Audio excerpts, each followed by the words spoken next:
Okay. And go back to my screen sharing.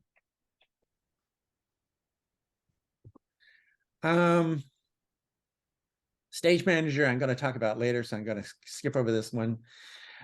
This is something I also haven't played with. Ventura has the ability to use your iPhone as if it's the camera on your computer.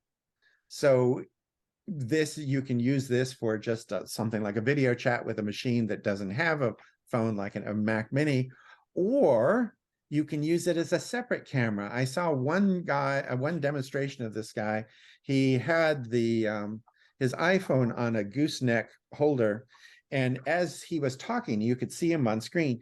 He had his iPhone pointed down at his keyboard, so you could see him typing at the same time. And it was a kind of a split view. And I don't know if he was using special software or if this comes built in with Ventura. Don't know, but it's definitely something I'm going to investigate in.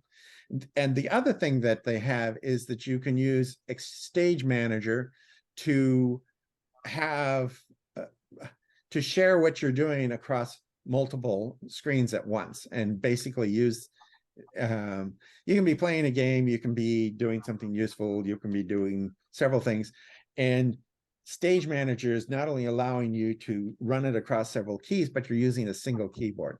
And this again is not something I've tried to do because I've had useful things that I wanted to do instead. But I want to first of all show you the new preferences. You notice if you go into the Apple About This Macintosh, this is a good way to find out things about your Mac. Well, now it'll tell you what version of Mac you have. It'll tell you the year of that it was produced, because iPads and so on and so forth, iMacs, it's usually something like iMac late 2017. So it'll tell you that information. It'll tell you what chip it has, how much memory it has, what the startup disk is. Mine says the startup disk is Maple. That's because I named it Maple. The serial number, the version of the operating system you have. One thing that I'm not particularly fond about is all of this is very small type, but it's also something that you can select and then paste into a message. So they want to know what your serial number is. You can just go double click on the serial number, copy, paste it, and send it to them.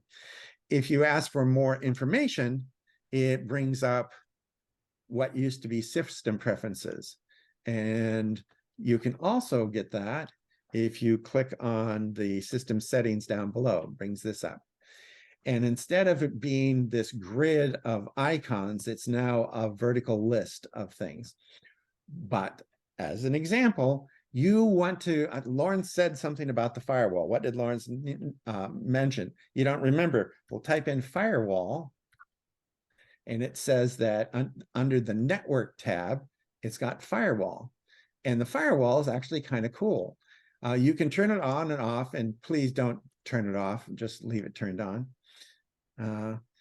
And then some of the options. It'll give you, it allows you to customize how you want the firewall to work. So file sharing, allow incoming conventions, 1Password, allow incoming connections, music, allow incoming connections, or you can turn it off. You can say block incoming connections, automatically allow built-in software to receive incoming connections. In other words, the stuff that comes with the Mac from Apple, allow that to connect to things. Automatically allow download signed software to receive incoming connections. So if you go to a recognized developer and you install their software, will it allow that software to talk to the internet? Yes or no? And then one that's been on your Mac all along, but you probably didn't know about, enable stealth mode. With stealth mode, it says right down at the bottom what it's about. Don't respond to or acknowledge attempts to access this computer from the network by test applications using it, and a bunch of things. There is test software that's used by network managers in order to test their network, to find out what machines are on the network and whether they're working, whether they're talking to the server, and so on and so forth. Well, hackers have adapted these tools so that the hackers can break into a network and then scan the entire network and find out where all the goodies are located. If you enable stealth mode just by pressing that to on and saying, okay, it makes your machine invisible to these tools, which is great if you only have one computer and you don't want people to break in. If you have multiple computers like I do, that would kind of really screw up the way that I do business. But for most people, you would want to enable stealth mode because you don't do the kinds of things that I do. And it greatly lessens your vulnerability to the outside world. But for example, TurboTax Deluxe 2019, should I allow that to have incoming connections? Nope, because I'm done with that. TurboTax 2020, nope, I'm done with that. So it blocks access. So that if I launch TurboTax, it won't automatically go out and try to talk to the internet because I blocked that. Of course, I'll also be puzzled as to why it's not working, but details. And that's what you do. And right now, it's trying to unlock the network tab to find out whether I was actually allowed to make that change. And the answer is no. So I'm using a fake user account here called Peter. But that's one of the things that you can do here. If you come here, it says, what is this person's name? Well, this is Peter. And you'll notice that all of this stuff is dimmed out. The reason why this is dimmed out is that Peter is not an admin user. Peter is a regular user. And so Peter doesn't have access to a lot of the stuff that normal people have. You'll notice that there's a flag under Apple ID suggestions. Well, I click on that and it says, new iCloud terms and conditions. Okay, so what are the iCloud terms and conditions? And it tells you that I have read the terms and conditions, agree, and now I only have 2 of these little check marks. Update Apple ID, I don't want to do that. Review Apple ID phone number, don't want to do that. But we'll go down to the next thing. Wi-Fi, is Wi-Fi on or off? It's right here, you don't have to go look for it. It tells me all the Wi-Fi's that can see. Most of these are from neighbors. Things like Bluetooth. It's telling me that my keyboard is not only connected, but it's got 75% charge. It's a wireless keyboard. And the mouse that I'm using is at 41%. And the mouse that I have as a spare, which I call my stunt mouse, it's not connected. And what do I use my stunt mouse for? Well, when my regular mouse, when the battery runs down, I turn on my stunt mouse while I'm recharging the regular one. And the network, it tells you about the network. We already saw one thing that I did, which was the firewall there. So all of this is just arranged in such a way that it's in a nice stream, so you can just go down them one way or the other.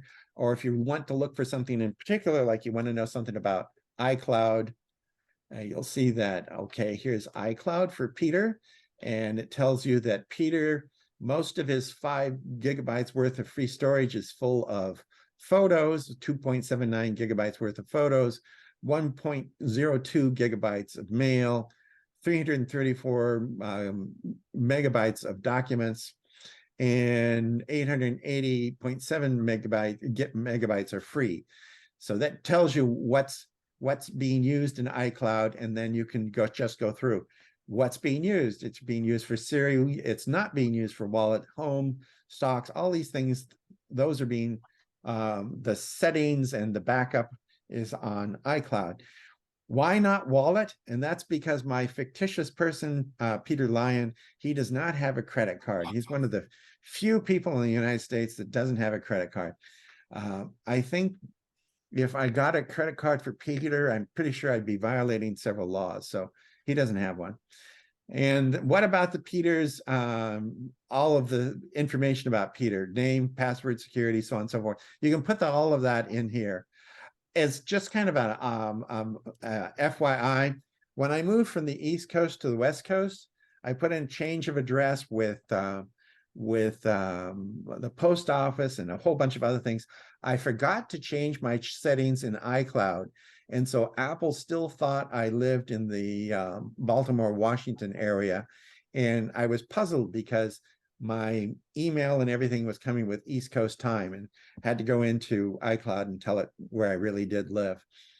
So But if you notice when I typed in iCloud, it gives me iCloud, but it also says AirDrop and handoff. Well, what does that have to do with iCloud? Well, you can actually AirDrop things across iCloud. Internet accounts, I have iCloud and Google.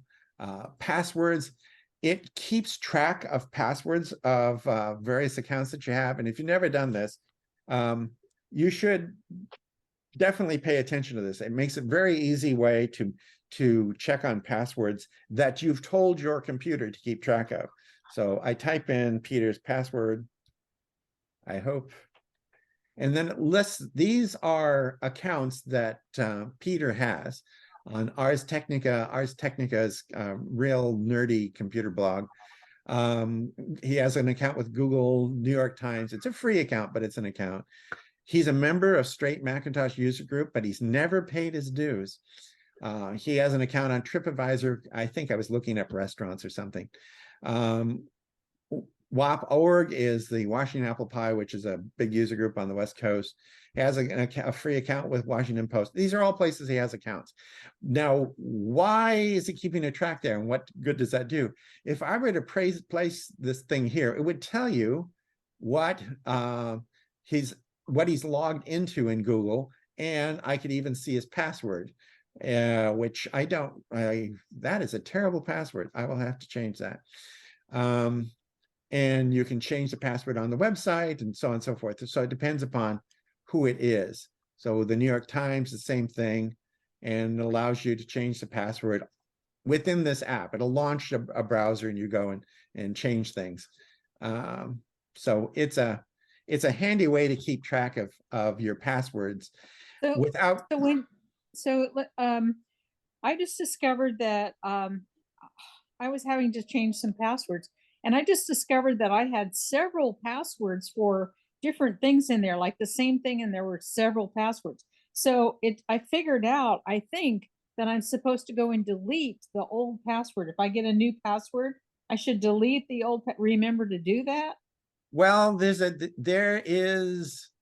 I'm going to stop my screen sharing for a second because I actually want to look at people when I'm answering this.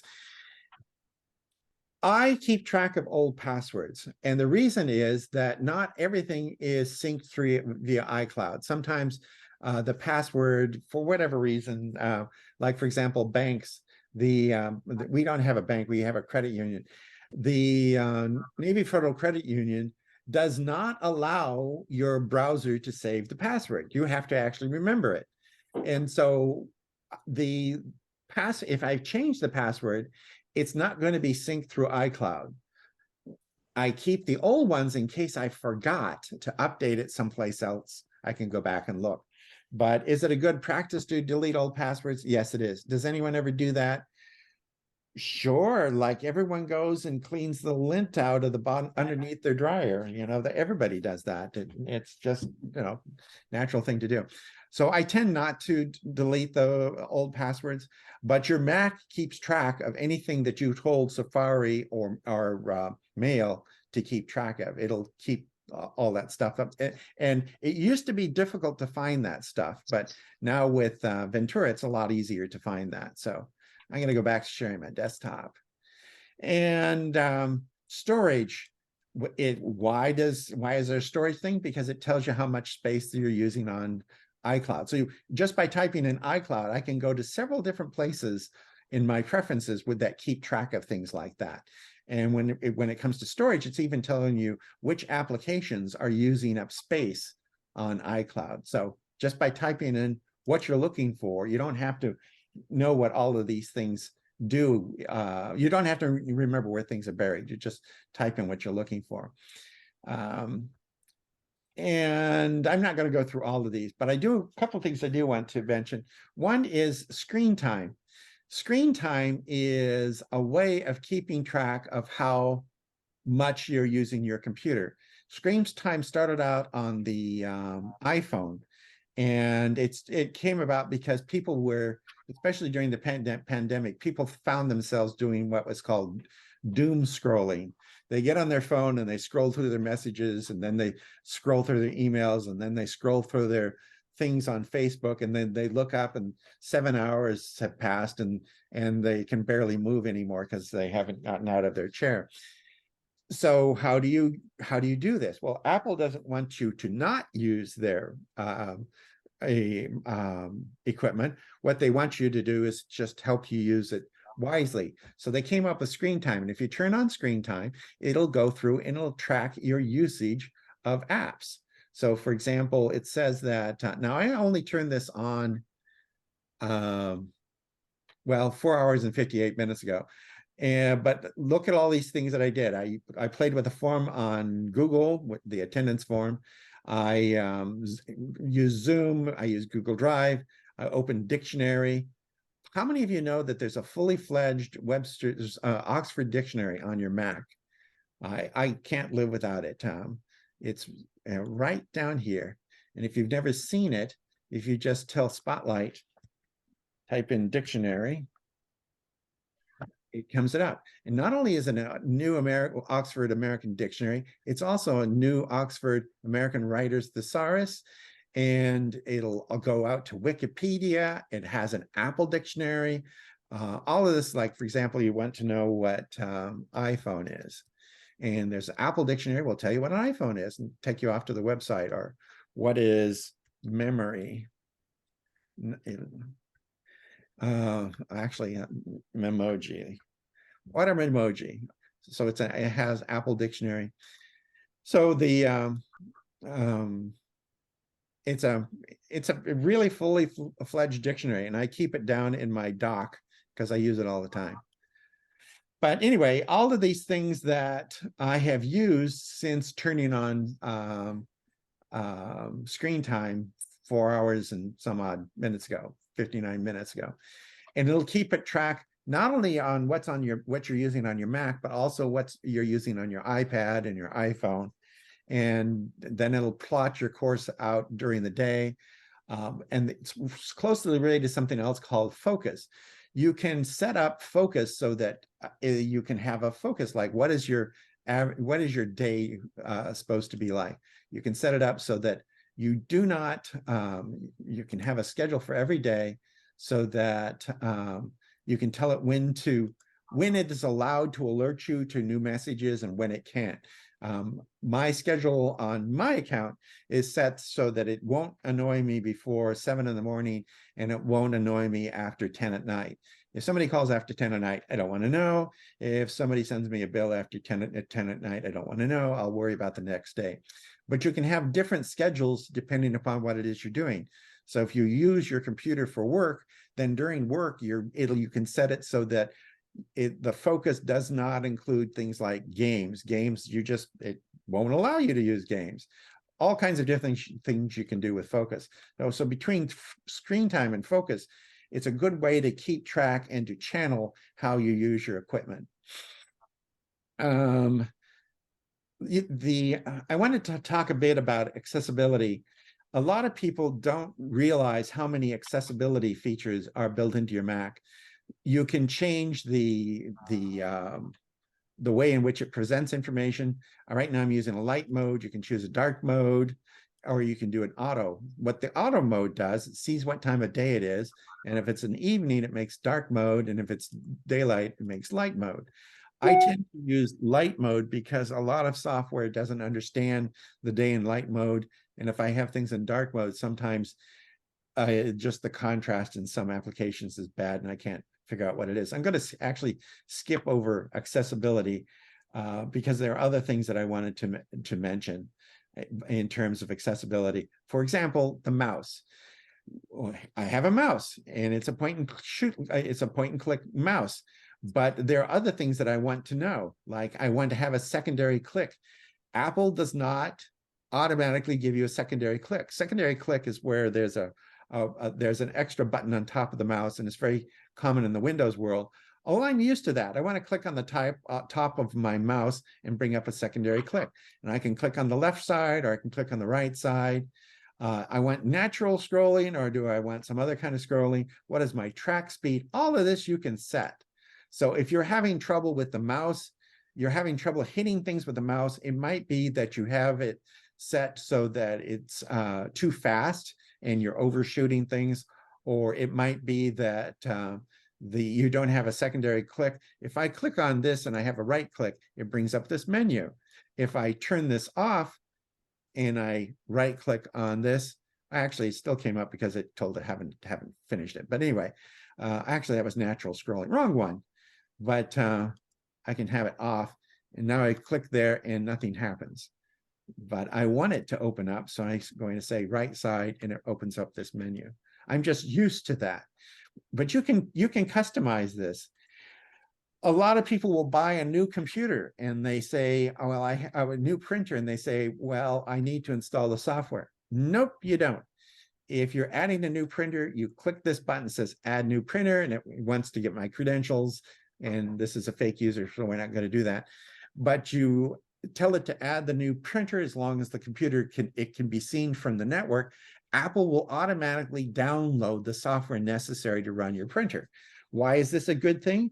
Almost all printers have been sitting in a warehouse for 6 months to a year, and if you install the software that comes on the printer disk, it's old.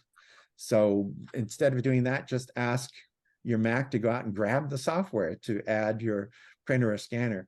Another thing, just talking about, this is an accessibility issue in a strange way.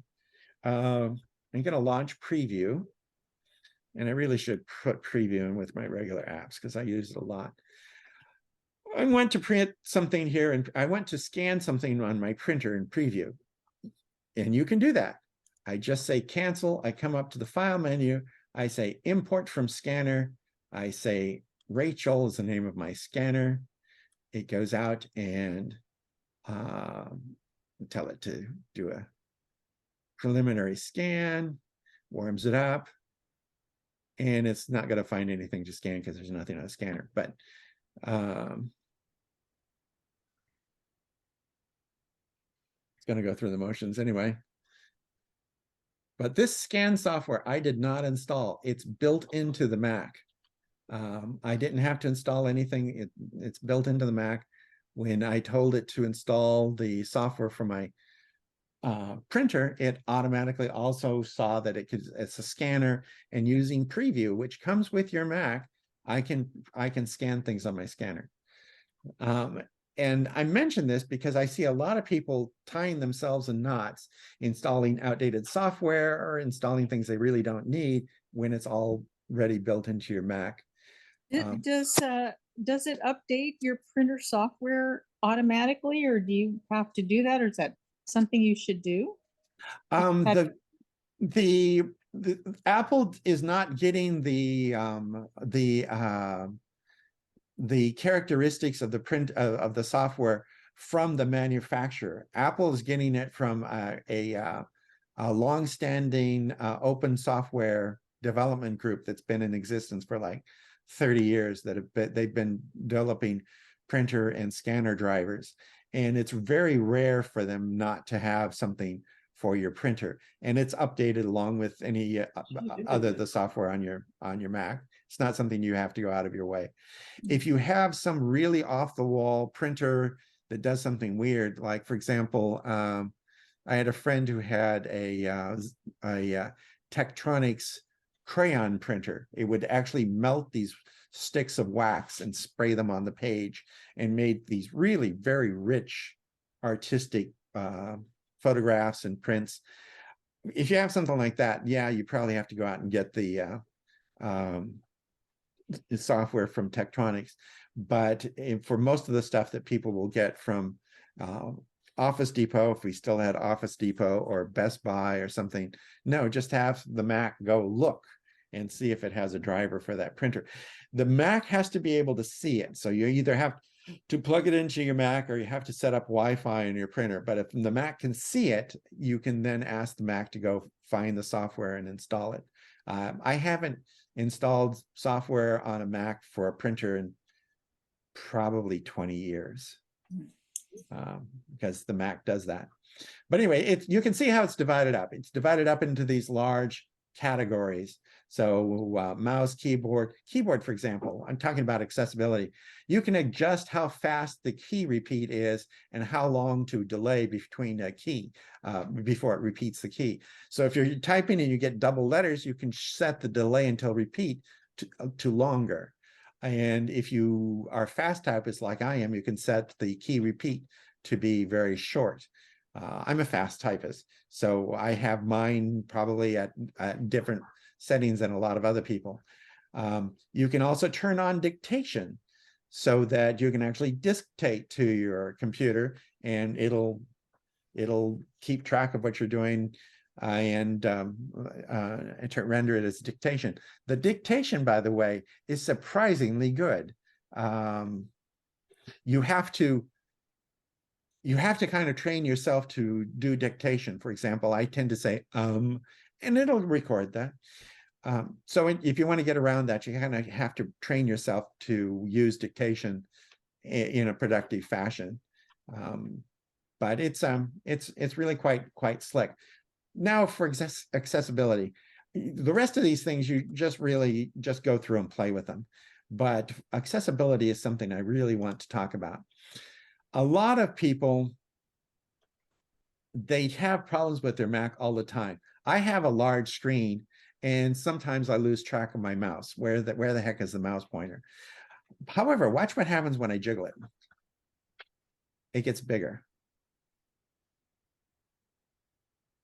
And if you go, I think it's under Zoom. It's not under Zoom. It's under pointer control. Under the pointer control, I can set it so that, is that right? And no, that has to do with how it tracks. I don't remember where it is, but it's under accessibility someplace. Okay. I thought it was pointer control. Huh. Next time. Yeah. Well, see, I didn't change it from the previous version of Apple, so I'm not sure where it is. Is it under Zoom? No. Hover text. I don't know. Maybe Siri knows. I'm going to ask it. Mouse pointer.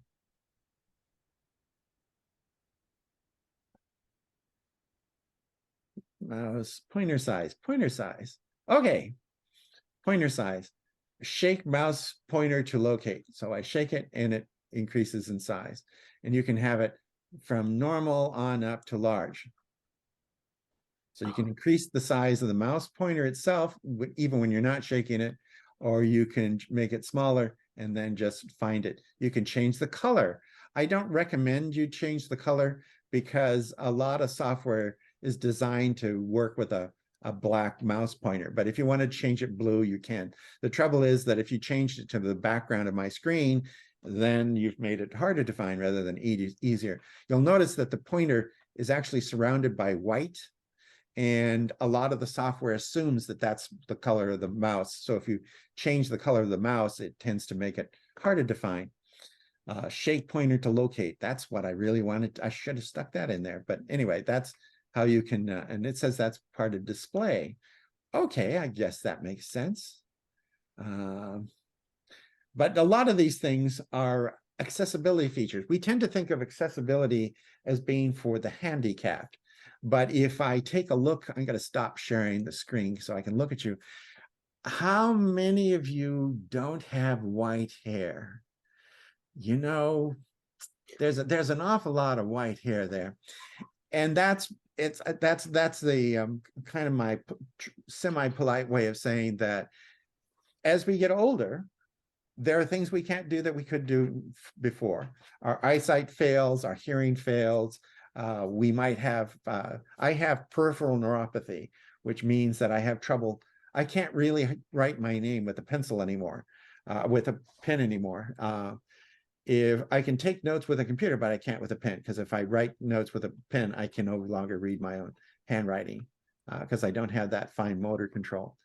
So as we get older, we come up with limitations. Well, the Mac it's just chock full of features to allow you to overcome that. And part of it is that you have to know that those features exist so that you can go find them. If you don't know that they exist, sometimes, like, for example, shaking the mouse to make it larger. If I hadn't demonstrated that, a lot of you probably wouldn't have known. If I just said it, probably wouldn't have known what I was talking about. So sometimes you just have to know something about the subject before you can know to look for it and then do it.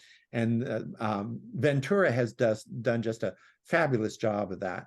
And it's not just Ventura. During the pandemic, Zoom came up with the live transcript. So as I'm talking, it'll actually put down below what it is I'm saying. It'll put it down at the bottom of the screen. And it got very, very, very good. Well, Google had closed captioning, and it was terrible. We had a scientific presentation. The agency I worked for, NOAA, we produce a lot of videos to tell people about climate change and tidal waves and currents and what is a riptide, all this sort of stuff. And we wanted to use closed captioning, and we wanted to use Google's closed captioning. Well, Google's closed captioning at the time was crowdsourced, and we soon found out that when people contribute crowdsourced transcripts to things, it was usually, there were an awful lot of sexual terms and obscenities and other things that we really didn't want being inserted into a government webcast. So we painstakingly had to put in our own captions. And it might cost us sometimes $10,000 to make a video and another $10,000 to have the transcription embedded in the video. It was very expensive. Google has vastly improved their closed captioning, their built-in closed captioning. I was trying to diagnose a problem. I put video up for my church, and I was trying to diagnose a problem. I turned on closed captioning because I didn't want to hear what I'd already heard 30 times. So I turned on closed captioning. It was very, very accurate. So not only has Zoom upped the bar for Zoom, it's also upped the bar for Google. So Google's closed captioning is much better. And Apple's closed captioning is much better. You can actually be in a conversation with someone over FaceTime and turn on closed captioning to get a transcript of what people are saying. So accessibility is not just for handicapped people. It's for people who are trying to learn English. It's for people who they don't fit whatever mold a particular event is set for. As an example, we had an accessibility feature in our home in Columbia. When we moved into the home, our daughter was Columbia, Maryland. When we moved in, our daughter was 6. And when she went into the bathroom, she said she couldn't see the mirror. And we thought about putting a step stool, but then she might fall off the step stool. So what we did is we got a mirror and we placed it down just above the level of the sink, so she could see herself in that lower mirror. And then when she was like 12, she said, you can take that other mirror down. I don't need it anymore. So accessibility is to make it something more accessible to you in the context that's not the norm for a particular event or subject or context. So it's not age related. It's not illness related. It just has to do with the context in which you're in. And there are all kinds of accessibility controls built into the Mac, including this live captioning for things with FaceTime. So it's well worth the effort to find out about these things.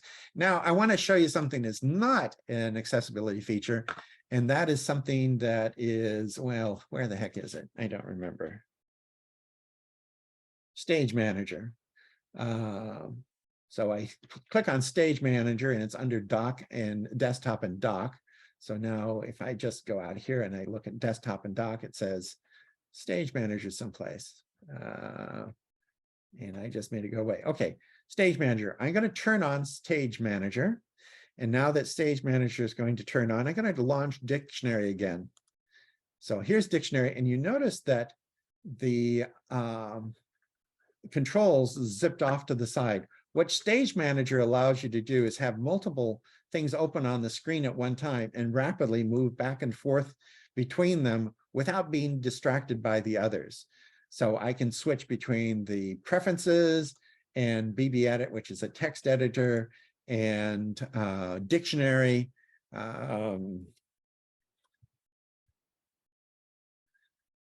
Look up something in Dictionary, and I can switch back and forth between them, and I can copy something out of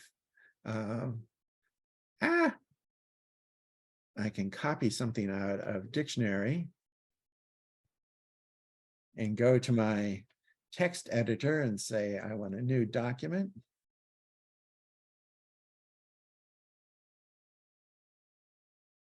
And paste in what I had in Dictionary, what I found in Dictionary, all while leaving all these programs open, but I'm not distracted by having them all open. You've also, probably all of you have also run into the situation where you bring up a web browser, and you've got a web browser open, and you've got like a zillion windows open in your web browser, and then you go to something else, and then you can't find your web browser because it's buried behind all the other windows. Well, with Stage Manager, you can just go back and forth. And one of the neat things about Stage Manager is you can customize it. So among other things, you can have it as a desktop items. You can have it for that. You can show all the windows at once or one at a time. You can customize how it is that you use it. And it'll appear up here in the top menu bar. So you can turn it on and off without going to the preferences. So I got to turn it off. Everything stacks up the way they were before, turn it back on, and I only have one thing in front. So it's Apple talked about, and I thought this was really cool. You can have virtual screens on your Mac already, but I found out from experience that a lot of people, if they only have one monitor and they have 3 or 4 virtual screens, they tended to forget what were in the screens that they couldn't see because they were off screen. And with this way, this is, I think this is a really useful way to do it. You can also minimize things and put it down in the dock. But again, when you minimize things and put them down in the dock, it's not as useful because people would forget that they were down there.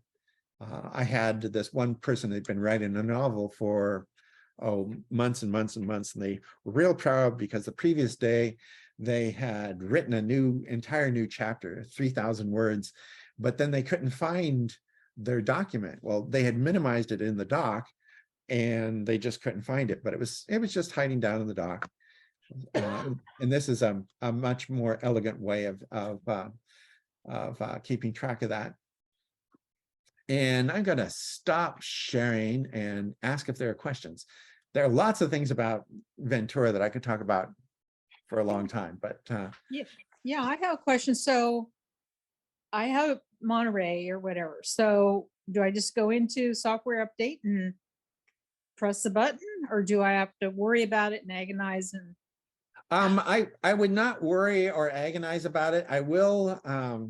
There are some things that I want to encourage people to always use the latest and greatest because it's the safest way to use your Mac. But some things that could be an issue. I had a friend she's an artist, lives in Indiana. She had this ancient scanner, and when she updated, when I say ancient, it dates back to like 2006, and how she managed to even get it to work with macOS 10, I don't know. But when she updated to Ventura, she couldn't see it anymore. And if I had been in Indiana and actually could physically play with it, I might have been able to get it to work. But she decided that after what? Almost 18 years that it was time to get a new scanner. And she said, you know, I just hate to waste it. Well, I asked her, how much did you pay for it? $400.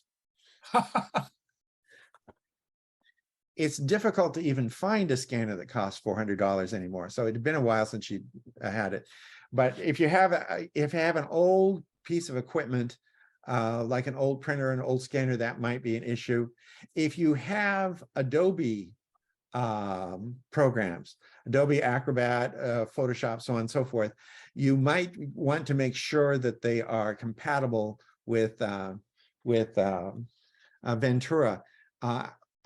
Adobe is usually a little slow on updating these things. I have a whole bunch of Adobe software, and I didn't have any problem at all, but I have another artist friend who was very upset that this one feature in Photoshop wasn't working correctly. And I asked her what it was she did, and she told me, and my eyes glazed over, and I said, I'm sorry that doesn't work, but I have no idea even what she was talking about. She was talking a foreign language. For me, I had no trouble at all. But you can have, if you have an old version of Office, it may not work with Ventura, but if it wouldn't work with Monterey either. So if your Microsoft Office works with Monterey, it'll work with Ventura. Most of pretty much everything was transparent. A couple things to note.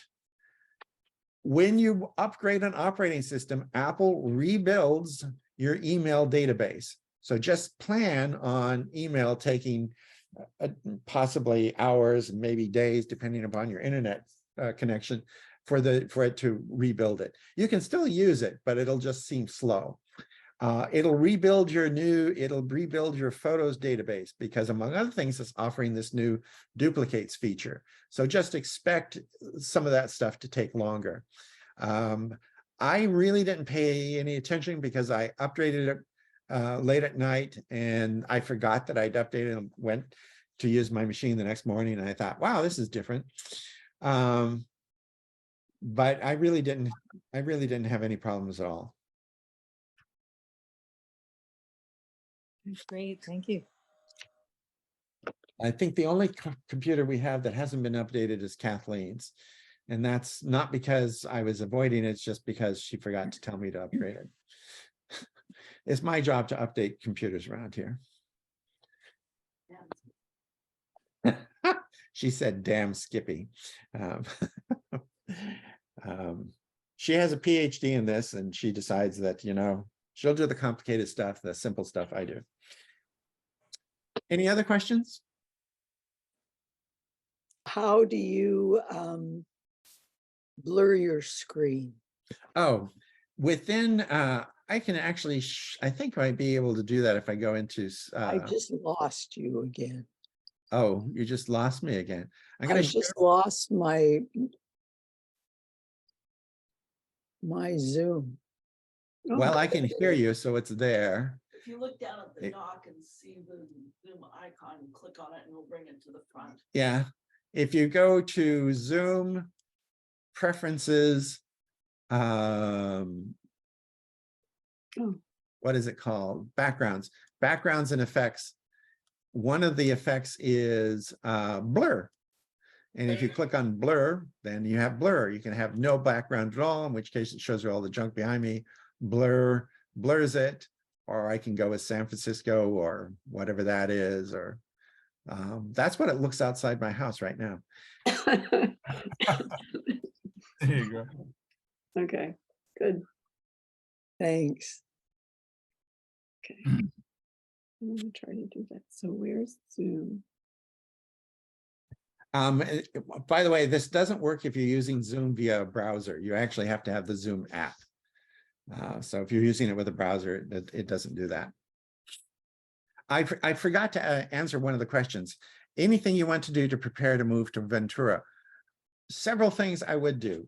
I would empty out your junk mail from email, because there's no point in upgrading your junk mail. Why waste your computer's time with that? I would empty your trash, because there's no point in indexing the trash in your trash can. If you have old applications that you haven't used in like 20 years, I would think about getting rid of them. And I'll show you a way to do that. I'm going to share my screen again.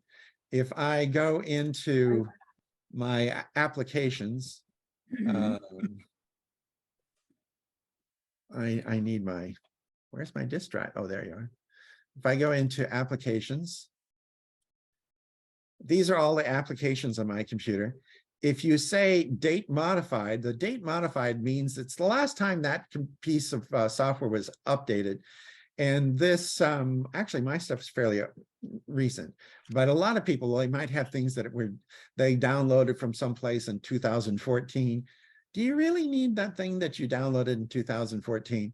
The oldest thing I have on my computer apparently dates to October 21st, 2021. So my stuff is fairly recent, but a lot of people, they have just stuff that they've been carrying around on their machine for decades. When I upgraded Kathleen's laptop 3 or 4 years ago, she was switching out to a new laptop. I found that she was still using, she still had a copy of Norton Utilities on her machine from 1994. It wasn't useful, it hadn't been activated, it was just taking up space, but it was still on a computer from 1994. So I got rid of a bunch of that, and she had said she wanted a larger hard drive, and she ended up with about 200 gigs worth of empty space that she didn't have prior to that. So she thought if she was almost full, and she ended up with a computer was more than half empty by the time I got rid of that, things like that. So So those are applications you're talking about? yes, Okay. but empty out your junk mail, empty out your trash, get rid of old applications. And the reason why you can upgrade with all this stuff there, but the Mac will index all of that. And indexing trash and indexing junk mail is not a good use of your computer's time. So use it as a kind of spring house cleaning in November. One more thing I should mention, Ventura is like 5 gigabytes in size. If you have a slow internet connection, just plan on do this before you go to bed. Just set it up to download and install it and then go to bed. Because once it's starting to download it, the rest of it's pretty much automatic. It's not going to ask for your attention. It's not like Windows, where you thought you updated Windows and then you go by the next morning and you say, now are you ready to download it? And you think you already told it to do that. And then I've got another update. No, Apple doesn't do that. Okay, gotta go. Any other questions? Can I ask an iPhone question? No. I just got an iPhone 13 a couple weeks ago. And as soon as I got that, I was no longer able to connect to CarPlay on my car. And apparently it's a big problem for a lot of people. I bought iPhone 13 or 14. 13. I have an iPhone 13. I haven't had any trouble at all. But if it's a new phone, you do have to go into you have to go into your, not CarPlay, you have to go into the car's software, and you have to say that, yes, this is a new Bluetooth phone that it needs to talk to. Because it's a new phone, it's not the old phone. So you have to actually tell the car's software, not CarPlay. Yeah. The car's software, hey, this is a new device, talk to it. Yeah. Yeah, I've done that. But, you know, normally when you go into CarPlay on the phone and you can go in there and pick the car, it doesn't load anything. It doesn't load anything. Like there's no car to pick. And I've just spent hours already trying to get it to work. Do you have multiple cars? No, I have one car. And it just will not recognize. You go to CarPlay and it'll go, you know, select, these are the cars, you know, and it was a Subaru Forester. I mean, it worked fine on my old iPhone 7, no problem. And then I suddenly get an iPhone 13, I cannot connect. How old is the Subaru? 2015. You might see if Subaru needs to update their software. I know Okay. that with Toyota, I had to update my Toyota software before it would work. It was working with CarPlay, but it would just suddenly just forget that it was talking to it. And I had to update the Toyota software.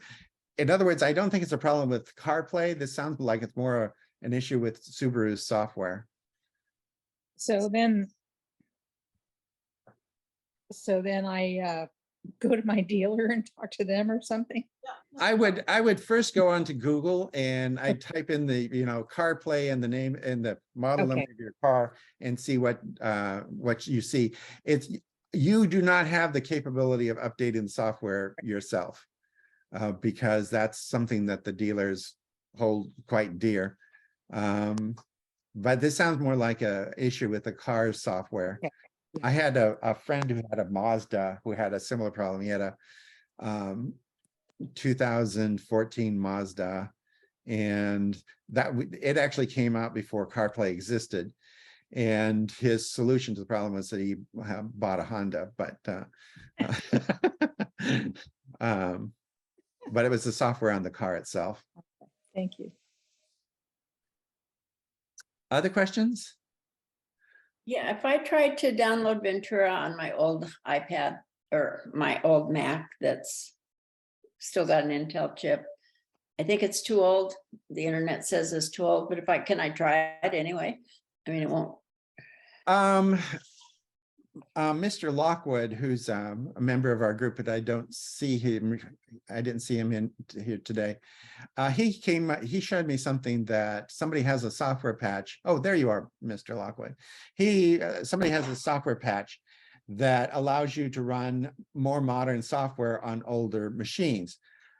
I'm definitely not a fan of this because it violates Apple's license agreement, which is one issue. But the more important one is, in order to install the new software, you have to disable the security on your old machine.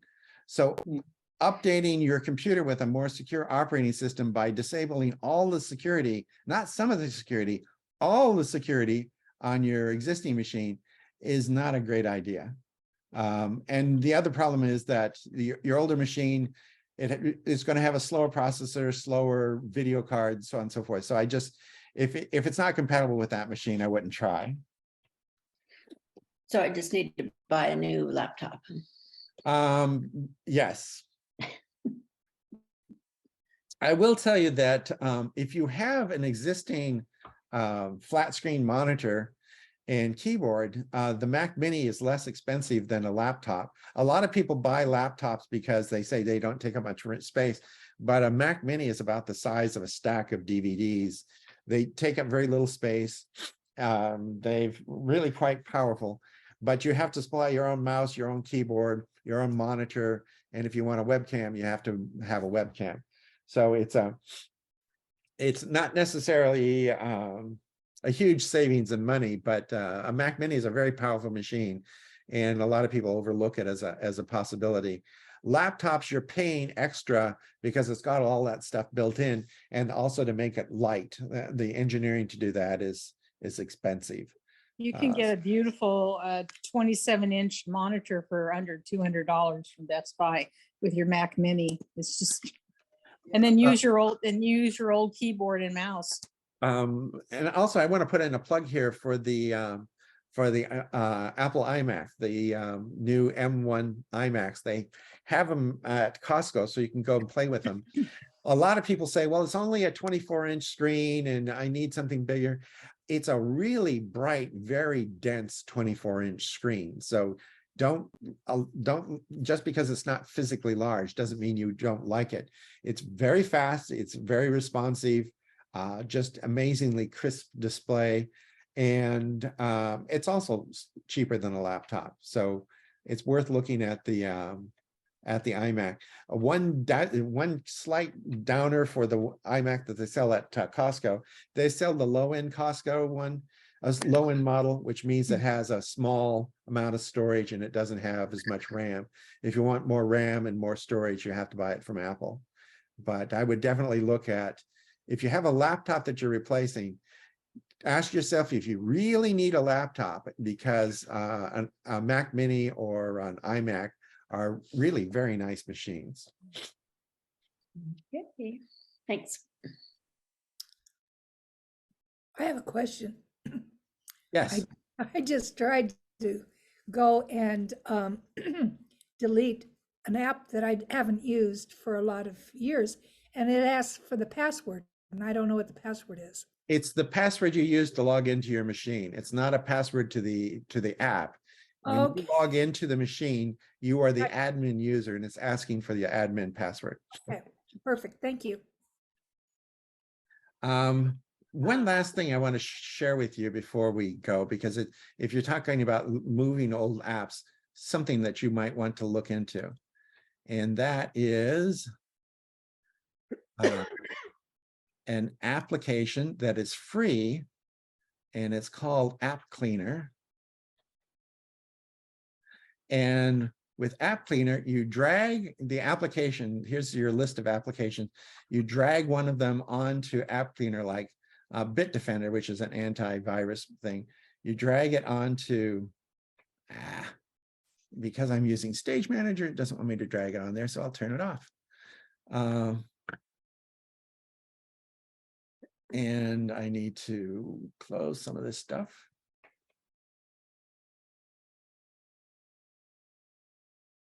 Don't say. This is why Stage Manager is handy, because you've got all this stuff cluttering up your desktop. When I drag this Bit Cleaner onto my App Cleaner, it looks where everything is stored on, where all of the stuff from Bit Cleaner is stored on my drive. So instead of just getting rid of it out of the applications folder, it looks inside of other the directories where parts of Bit Cleaner are stored, and it offers to get rid of that too. I really highly recommend App Cleaner. It's a free program, and in order to find it, you go into Google and you type App Cleaner and then say Mac, because there might be other app cleaners out there. And you come here and it says it's available at FreeSoft, and you say that you want to download version 6 for Mohammed. Actually, it's not updated for Ventura, but it doesn't make any difference. We're going to download this anyway. You click on it, it says, do you want to allow downloads? And you say allow, and you download App Cleaner. But it doesn't cost you anything at all. It doesn't leave any leftovers when it deletes programs, which is why I like it. And it's also got a really good price, nothing. For next month, if Kathleen and we've been really busy, and it's Kathleen's clergy, and it's that time of year when clergy get really busy. But if we have time, we want to do a presentation on health applications for your phone, for your iPad, for your Mac, for your watch. Do a presentation on that, because you might decide for the holidays that you might want to get an Apple Watch or something that, among other things, will help you with your health. So we'll plan on doing that in December. And she's going to be doing most of that because she's Dr. Kathleen and I'm not. Any Laura? questions? Yes. Yes. This is off the subject a little bit, but what do you think about Hide My App? And what's the pros and cons of Hide My App? Hide My App? Hide My email, I mean. Oh, Hide My Email. Sorry. Apple does that because when you register with a lot of sites, you have to give them your name, address, phone number, blood type, next of kin. And I actually have email addresses for that, so that when I go to some place that I really don't care about their stuff, I have a Google address that I use to track down hackers, but it's not my name, it's not my information. And I use that address when somebody wants to have my name for to allow me to see their catalog prices or something like that. What Hide My App does is it makes that part of Apple Mail, so that you don't have to have multiple email addresses. You should just use your own. And when you go to this place and it wants to know your email address, the Mac will generate an email address to be used just with that site, and it keeps track of it. It still comes into your regular mailbox, but in their records, your email address is XYZLKW. It's some piece of nonsense. And it it hides your identity so that if they have a data breach and they get your email address and phone number, the email address and the phone number and your local address, all of that could be garbage, just stuff that you use the post office, 240 South Sunnyside, Sequim, Washington, that's your address, and this phony email address, and give it information as your phone number. And that way, if they have a data breach, it doesn't hurt you. This isn't for things where you actually spend money. So, Sears is going to want does Sears still exist? But vendors that you actually deal business with, you want to give them legit things. But for things like, my mother subscribed to all of these clothing catalogs. They didn't really need all that. They just wanted stuff that they could market things to her. So you say, hide my email address, and that way they'll spam this fake email address, and you can just say, everything from this address, just send it directly to junk. And that way you don't have to deal with it. And if they have a data breach, they get nothing useful. Okay, I did that with I'd signed up for a webinar and I thought, oh, I'll do that. Well, then it screwed everything up and they didn't recognize me and I couldn't get Yeah. So, okay. For things where your identity is important, you want to use a real account name with the IRS and with your bank and things like that. But for things like Etsy is running a free contest to get a boat that has a crocheted cover. Why anyone would want that, I don't know. But say you want to sign up for that, but you don't want to get the rest of the Etsy advertising, then you use one of these, hide my email, and it signs up. And if you win the contest, great. And if you don't, then you can just delete that fake email address and you won't get any more email. Okay, thank you. Any questions? Okay. Thank you so much. Thank you. Have Thank a you very much. lovely night. See you next month.